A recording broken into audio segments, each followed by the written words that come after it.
मौज मस्ती। बहुरूपिया कला।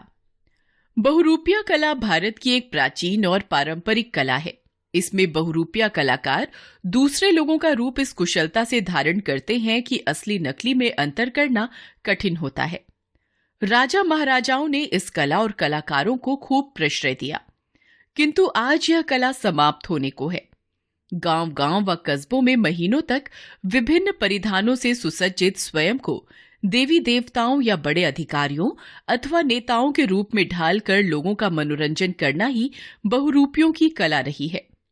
वे चरित्र के अनुसार ही अपना रूप बदलकर ऐसा अभिनय करते थे कि असल और नकल में भेद करना कठिन होता था और लोग चकरा जाते थे। इसलिए राजा लोग इनसे जासूसी भी कराते थे। उत्तर भारत के अधिकांश राज्यों में यह कला समाज का हिस्सा हुआ करती थी।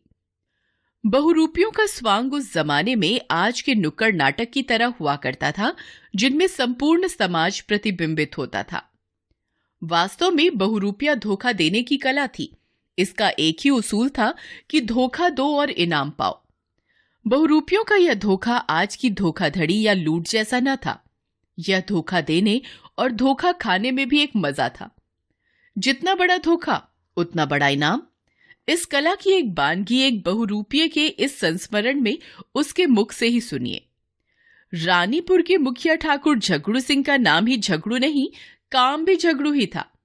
उनका ऐलान था कि मेरे गांव में कोई बहुरूपिया घुसेगा तो उसकी खैर नहीं।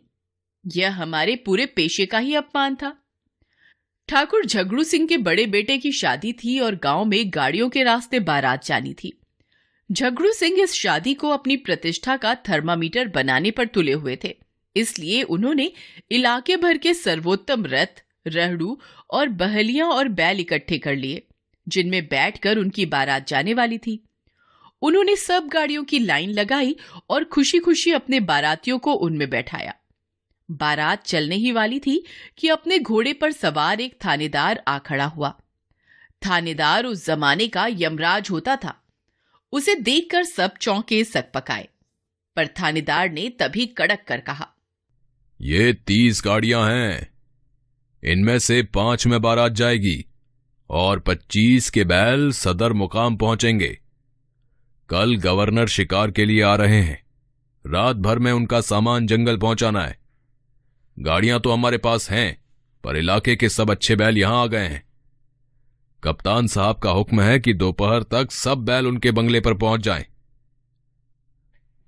बारातियों के दिल की धड़कन तो बढ़ी ही, पर ठाकुर झगड़ू सिंह का तो खून ही जम गया। यह बारात ले जाने का ही सवाल नहीं था, यह तो उनकी पूरी मान प्रतिष्ठा की ही तराजू तुल गई थी। ठाकुर साहब समझ गए थे कि नरमी से ही कुछ हो सकता है।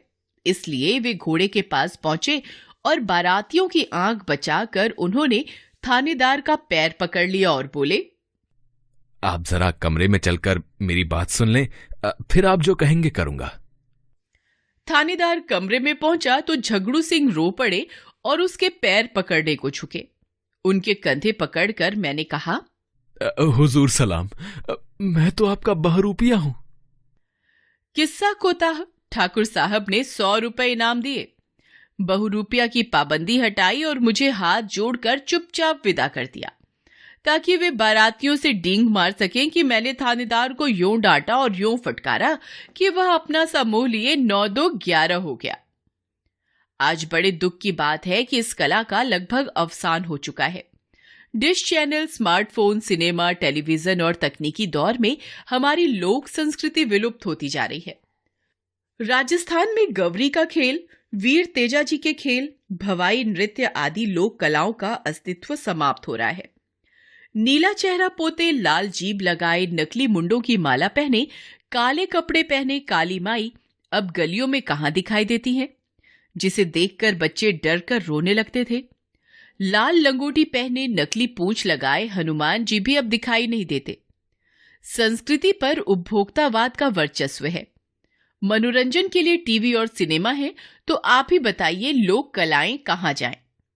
कुछ वर्ष पहले फिल्मकार बुद्धदेव दास गुप्ता ने बाघ बहादुर नाम से एक फीचर फिल्म बनाई थी। इसमें बाघ की शक्ल धारण करने वाले एक बहुरूपिये की जीवन कथा बुनी गई थी। इस फिल्म ने बहुरूपिया समाज की ओर लोगों का ध्यान आकर्षित किया था, लेकिन अंत में वही ढाक के 3 पात।